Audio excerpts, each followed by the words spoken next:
오늘은 미국 주식의 대표적인 지수인 S&P 500 지수와 나스닥 100 지수의 차이점과 지수의 방향성에 대해 이야기해 보려고 합니다.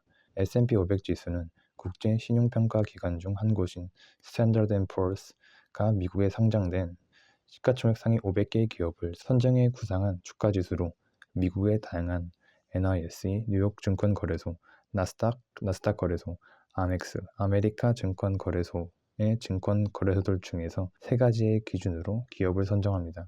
그 기준의 첫 번째는 거래량으로 6개월당 25만 주 이상의 거래, 유동 주식 비율, 즉 상장 주식수 대비 실제 거래가 가능한 주식수의 비율이 75% 이상, 재무 건전성을 보며 최근 4개 분기 1년치의 이익의 합이 양수일 것의 등의 기준을 가지고 S&P 컴포사이트 1500 지수를 구성하게 되는데, 그 중에서 시가총액을 기준으로 상위, 중위, 하위로 나누어 상위 500개의 종목을 선정한 지수가 바로 S&P 500 지수입니다. 나스닥 100 지수는 위에서 이야기한 NYSE 뉴욕 증권거래소, 아멕스 아메리카 증권거래소 외에 나스닥 증권거래소에 상장된 종목들 중 시가총액 상위 100개의 종목으로 구성해서 시가총액 상위 100개의 종목을 구성해서 만든 지수입니다. 과거 세계 최초로 비상장 기업들이 전자거래로 주식을 거래할 수 있는 거래소를 출발하였고, 주로 성장성이 높은 기술들인 테크 관련 기업들이 상장되어 지속적으로 발전해온 특징 덕분에 장외 시장이었던 과거와는 달리 현재는 NYSE 뉴욕 증권거래소에 이어 세계에서 두 번째로 큰 거래소로 성장하게 되었습니다. 이런 나스닥 거래소에서 현재 3,000개가 넘는 종목들이 상장되어 있는데, 그 중에서 나스닥 100 편입 기준은 첫 번째로 ICB Industry Classification Benchmark 분류 기준